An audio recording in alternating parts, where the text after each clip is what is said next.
Listen to the short story 2BR02B by Kurt Vonnegut, Level B2. Iwa Reading Club. Life was just perfect. People got rid of prisons, mental hospitals, wars, and poverty. All diseases were defeated, same as old age. Dying was not a game of pure chance anymore. It was a conscious decision that people made on their own. The U.S. population was maintained at 40 million souls. One day, Edward K. Whaling Jr. was in the hospital of Chicago, waiting for his wife to give birth. The x-rays had revealed that he was about to become a father of 3. Aside from him, nobody else was waiting. Actual birth was not a common thing anymore. The man was 56, which was rather young, as a human's average lifespan extended to 129. The room was being redecorated at the moment, thus it looked more hollow and disorderly than ever. An elderly man sat on a ladder opposite the wall, painting a mural he couldn't stand. The painter was about 200 years old already. However, in the days when people aged naturally, he would have been guessed at around 35 at most. Actually, he was 35 when the cure for aging was discovered. The mural on the wall showed a charming garden, with a bunch of men and women tending it. They worked diligently and in unison, and there had never been a better tended garden in the entire history of humanity. A hospital worker was walking by, humming some lovely tune under his breath. He spotted the mural and stood still, fascinated by its beauty. "It looks so realistic," he whispered. "It's like I'm standing in the middle of it." "And why do you think you're not?" inquired the painter. "I call it the happy garden of life." "Dr. Hitz came out pretty well," remarked the worker. He meant one of the male figures on the mural, the hospital's chief doctor, Benjamin Hitz. Other figures, however, still had no faces. They were to be painted from some important people, such as the ones from the Federal Bureau of Termination of Life. "It must be great to be able to paint something so lifelike," the worker went on. The painter smiled bitterly. "You think this is how I see life?" he asked. "How do you see it then?" The painter pointed at a pile of dirty cloth on the floor and said, "Here's a better perspective. Put it on the wall and it'll be a much more accurate picture of life than my mural." "You're just a depressed old man, aren't you?" asked the worker. "So what?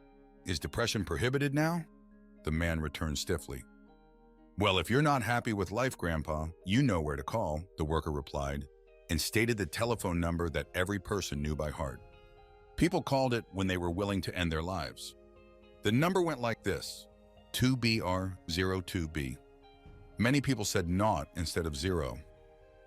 The institution on the other end of the line had many names, such as Catbox, Birdland, Goodbye Mother, and Easy Go.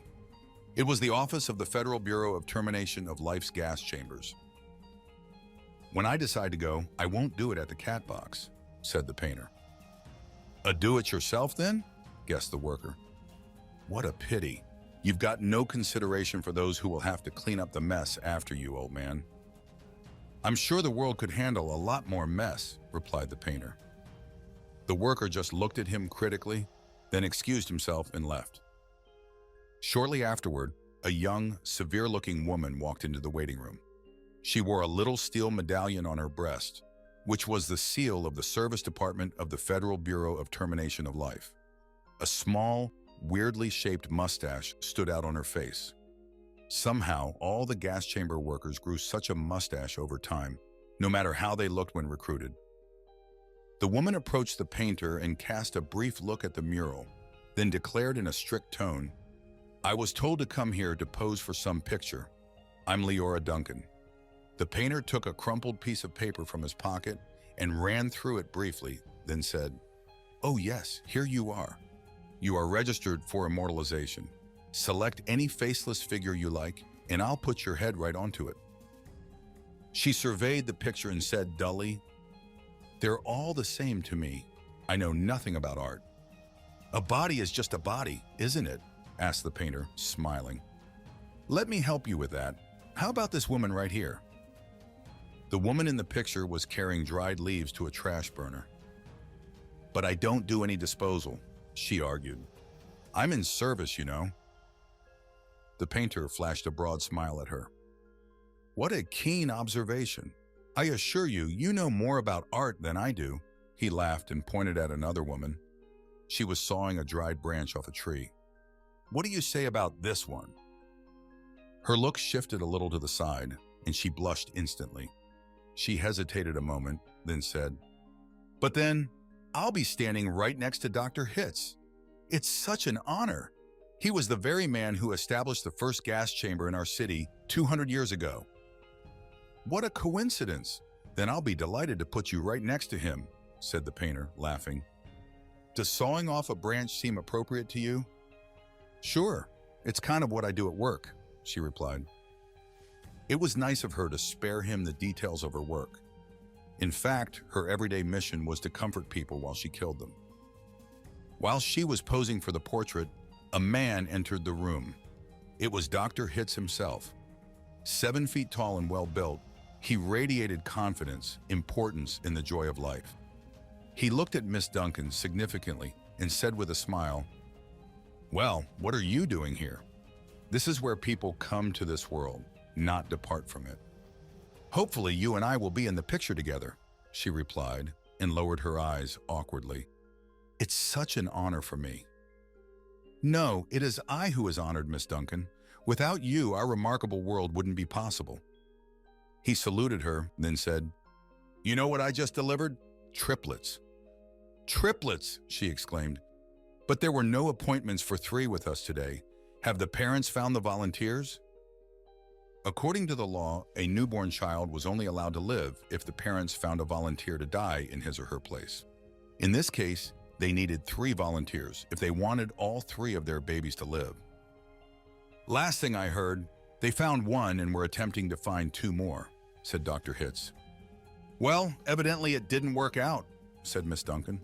What's their name? Whaling, and Edward K. Whaling Jr. is the father-to-be, said the waiting man, rising from his chair. Mr. Whaling, exclaimed Dr. Hitz, I didn't notice you there. Your babies are all fine, same as the mother. I'm just on my way for an examination. Whaling gave him a hollow look.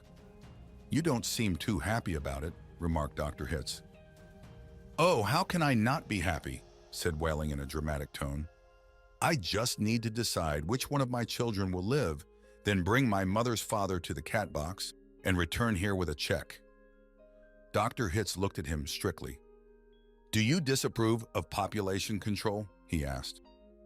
I wouldn't dare, replied Whaling. I find it very wise. You'd better swallow your pride, Mr. Whaling, said Dr. Hitz in a threatening tone. He looked furious. Would you like to go back to the times when the Earth was overpopulated? Back to the year 2050, when drinking water was not sufficient, when 20 billion people had not enough territory to reside on and ate nothing but seaweed, but nevertheless insisted on their rights to live for as long as they could, and fought for their rights to reproduce like rabbits. I want all 3 of them, Whaling said dully. I know you do, and I don't want my grandpa to die. Yes, said Dr. Hitz in a comforting tone. Nobody would like to take their family to the cat box. Please don't call it that, Miss Duncan demanded. Oh, what a shame, said Dr. Hitz. I owe you an apology, Miss Duncan. I should have called it Ethical Suicide Studios. Yes, that sounds a lot better, agreed Miss Duncan. Your child, whichever you select, will live a happy life in a vast, clean, rich world, just like the one on the mural, Dr. Hitz went on. A world that is only possible thanks to population control. Back when I was young, nothing but hell and suffering lay ahead of us. Now, the future of absolute peace stretches before the human civilization, and it goes as far as our imagination can take it. A warm smile lit up his face, then faded as he saw a gun in Whaling's hand. First, he shot Dr. Hitz. There, room for 1 baby, he exclaimed. Then, he shot Miss Duncan. As she fell to the floor, he said, It's only death. Now there's room for 2. Finally, he shot himself to make room for the 3rd child. Nobody seemed to have heard the gunshots. Only the old painter witnessed the tragic scene. He was thinking about the mysterious puzzle of life, how complicated it was, how it demanded to be born into this world, to reproduce and to last as long as possible on a small planet that would never end. The more he thought about it, the more depressing ideas came to his mind. They were worse than any cat box, any easy go. They were about war, about disease, about hunger. He dropped his brush on the floor, knowing that he would never paint anything again. He came down from the ladder, thinking that he too had had enough of the happy garden of life. He grabbed Whaling's gun, but didn't have the courage to shoot himself. So he went to the telephone booth in the corner of the room and dialed the number he remembered well. To be or not to be? 2BR02B. A warm female voice answered, and the painter asked, "What's the closest opening you have?" "We might be able to fit you in late in the afternoon, sir," the hostess replied. "Or even earlier, if anyone cancels their appointment." He spelled out his name for her. "I thank you, sir," she said. "And so does your city, your country, and your planet. But it is the future generations who thank you most sincerely." Did you enjoy the story? Hit the like button to help others learn English for free. And now, check out this amazing audiobook.